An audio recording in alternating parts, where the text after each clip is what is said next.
Hello, എല്ലാവർക്കും നമസ്കാരം. എല്ലാവരും സുഖമായിട്ടിരിക്കുന്നല്ലോ അല്ലേ? അപ്പോൾ ഇന്ന് ഞാൻ വന്നിട്ടുള്ളത് കസ്റ്റാർഡ് പൗഡർ വെച്ചിട്ടുള്ള ഒരു ഐസ്ക്രീമിൻ്റെ റെസിപ്പി ആയിട്ടാണ്.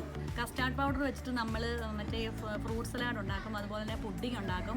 അപ്പോൾ കസ്റ്റാർഡ് പൗഡർ വെച്ചിട്ട് ഐസ്ക്രീം എങ്ങനെയാണ് ഉണ്ടാക്കുന്നതെന്നാണ് ഞാൻ വീഡിയോയിൽ കാണിക്കുന്നത്. അപ്പം എപ്പോഴും പറയുന്ന പോലെ തന്നെ നിങ്ങളും ഈ വീഡിയോ കാണുകയും വേണം. എല്ലാവർക്കും ഉറപ്പായിട്ട് ഇഷ്ടപ്പെടും. അതുപോലെ ഇതുവരെ സബ്സ്ക്രൈബ് ചെയ്യാത്തവരുണ്ടെങ്കിൽ സബ്സ്ക്രൈബ് ചെയ്യാനും, അതുപോലെ തന്നെ വീഡിയോ ഇഷ്ടപ്പെട്ടെങ്കിൽ ലൈക്ക് ചെയ്യാനും ഷെയർ ചെയ്യാനും മറക്കരുത്. അപ്പോൾ ഒട്ടും തന്നെ സമയം കളയുന്നില്ല. കസ്റ്റാർഡ് പൗഡർ വെച്ചിട്ട് എങ്ങനെയാണ് ഐസ്ക്രീം ഉണ്ടാക്കുന്നത് നമുക്ക് നോക്കാം. വീഡിയോയിലോട്ട് പോവാം. അതിന് വേണ്ടിയിട്ട് ഞാനിവിടെ ഒരു 2 ടേബിൾ സ്പൂൺ കസ്റ്റാർഡ് പൗഡർ എടുത്തിട്ടുണ്ട്. അത് നമുക്കൊരു ബൗളിലോട്ട് ഒന്ന് ഇട്ട് കൊടുക്കാം. ഇനി ഇതിനകത്തോട്ടൊരു 1/4 കപ്പ് റൂം ടെമ്പറേച്ചറുള്ള പാല് ഫ്രിഡ്ജിൽ നിന്ന് എടുത്ത് നമ്മൾ വെളിയിൽ വെച്ചിട്ട് വേണം അത് ഒഴിക്കാൻ. തണുപ്പോട് കൂടി ഒഴിക്കരുത്. ഒഴിച്ച് നല്ലതുപോലെ ഒന്ന് ഇത് കലക്കി, കട്ടയൊന്നും ഇല്ലാതെ ഒന്ന് കലക്കി എടുക്കണം. ഇതിവിടെ റെഡിയാക്കിയിട്ടുണ്ട്. ഇനി നമുക്കിതിന് ആവശ്യമുള്ള പാല് ഒന്ന് തിളപ്പിച്ചെടുക്കണം. ഇത് നമുക്കിനി ഒന്ന് മാറ്റി വെക്കാം. അതിന് വേണ്ടിയിട്ട് ഞാനിവിടെ ഒരു പാത്രത്തിലോട്ട് 2 കപ്പ് പാല് ഒഴിച്ചു കൊടുക്കുന്നുണ്ട്. ഇത് നമുക്കൊന്ന് ചൂടാക്കി എടുക്കാം. ഞാൻ പാല് അടുപ്പത്ത് വെച്ചിട്ടുണ്ട്. ഇനി ഇതിനകത്തോട്ട് ഞാൻ 1 കപ്പ് പഞ്ചസാരയും കൂടി ചേർത്ത് കൊടുക്കുന്നുണ്ട്. ഇവിടെ പാല് നല്ലതുപോലെ ചൂടായി വന്നിട്ടുണ്ട്. ഇനി നമുക്ക് നേരത്തെ എടുത്ത് വെച്ചിരുന്ന കസ്റ്റാർഡ് പൗഡറില്ലേ, നമ്മൾ കലക്കി വെച്ചിട്ടില്ലായിരുന്നോ, അതൊന്ന് ഇതിനകത്തോട്ട് ഒഴിച്ചു കൊടുത്തതിന് ശേഷം നല്ലതുപോലെ ഒന്ന് തിളപ്പിച്ചെടുക്കണം. ഇനി നമ്മൾ കൈ എടുക്കാതെ വേണം ഇളക്കി കൊടുക്കാൻ, അല്ലെങ്കിൽ ഈ കസ്റ്റാർഡ് പൗഡർ എളുപ്പം വെന്തു പോവും, കട്ട പിടിച്ചു പോവും.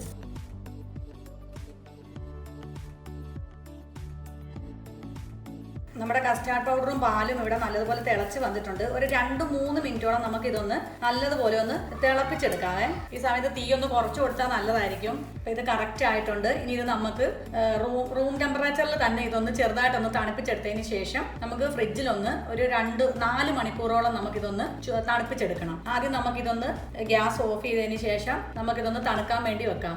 ഇത് ചെറുതായിട്ട് ചൂടൊക്കെ പോയിട്ട് ചെറിയായിട്ടൊന്ന് തണുത്ത് വന്നിട്ടുണ്ട്. ഇനി ഇത് നമുക്കൊരു 4 മണിക്കൂർ ഒന്ന് ഫ്രിഡ്ജിൽ എടുത്ത് വെക്കണം. ഇനി നമുക്ക് ഇതിനായിട്ടുള്ള ക്രീം ഒന്ന് അടിച്ചെടുക്കണം. അതിന് വേണ്ടിയിട്ട് ഞാനിവിടെ 1 കപ്പ് വിപ്പിംഗ് ക്രീം എടുത്തിട്ടുണ്ട്. ഇത് ഞാൻ ഫ്രീസറിൽ വെച്ചിരുന്നതാണ്. ഒരു കുറച്ച് നേരം മുന്നേ ഞാൻ എടുത്ത് വെളിയിൽ വെച്ചായിരുന്നു.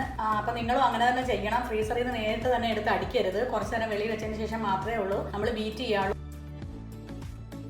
അപ്പം നമുക്ക് ഒന്ന് അടിച്ചെടുക്കാം.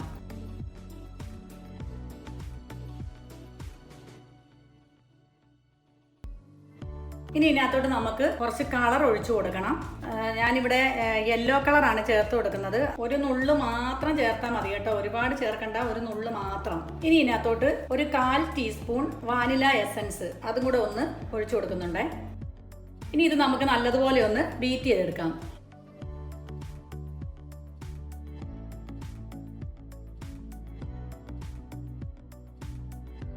ഇതിവിടെ കറക്റ്റായിട്ട് വന്നിട്ടുണ്ട്. ഇങ്ങനെ നോക്കി വെച്ചാൽ മതി. അപ്പോൾ താഴെ പോകാതിരിക്കുവാണെങ്കിൽ അതാണ് അതിൻ്റെ ആ കൺസിസ്റ്റൻസി എന്ന് പറയുന്നത്. ഇനി നമുക്ക് മറ്റേ നേരത്തെ 4 മണിക്കൂർ ഫ്രിഡ്ജിൽ വെച്ചിരുന്ന കസ്റ്റാർഡ് പൗഡർ ഇല്ലേ, അതും കൂടെ ഇതിനകത്തോട്ടൊന്ന് ഒഴിച്ച് നമുക്കൊന്ന് നല്ലപോലെ ഒന്ന് ബീറ്റ് ചെയ്തെടുക്കാം.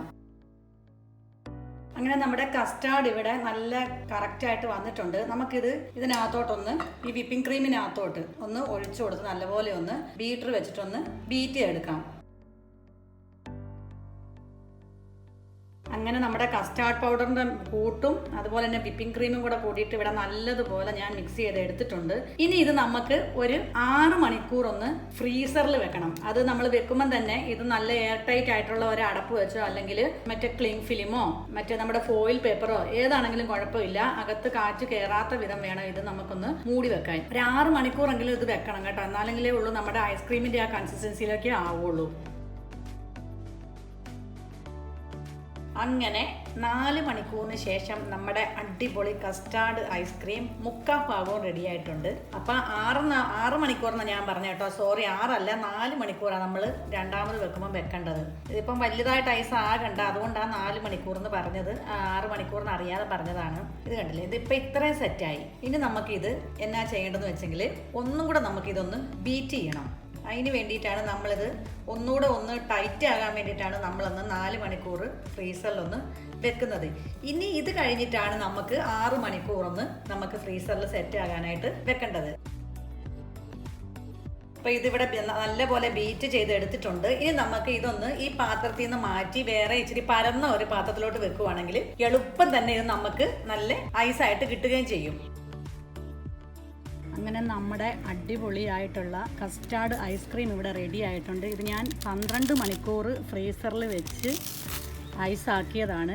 ഇനി ഇത് നമുക്കൊരു ബൗളിലേക്ക് കോരാം. അപ്പോൾ കസ്റ്റാർഡ് ഐസ്ക്രീം ഉണ്ടാക്കുന്ന വീഡിയോ എല്ലാവരും കണ്ടല്ലോ അല്ലേ? എല്ലാവരും ഇതൊന്ന് ഉണ്ടാക്കി നോക്കണം. ഉറപ്പായിട്ടും എല്ലാവർക്കും ഇഷ്ടപ്പെടും. അതുപോലെ തന്നെ കുട്ടികൾക്കൊക്കെ വളരെയധികം ഇഷ്ടപ്പെടുകയും ചെയ്യും.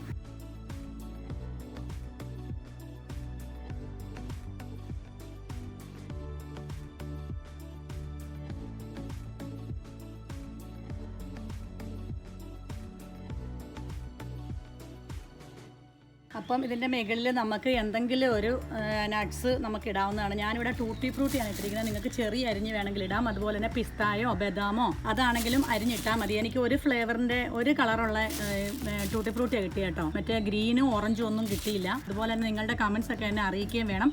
വീണ്ടും ഒരു പുതിയ എപ്പിസോഡുമായിട്ട് അടുത്ത ദിവസം നിങ്ങളുടെ മുന്നിൽ വരാം. By, thank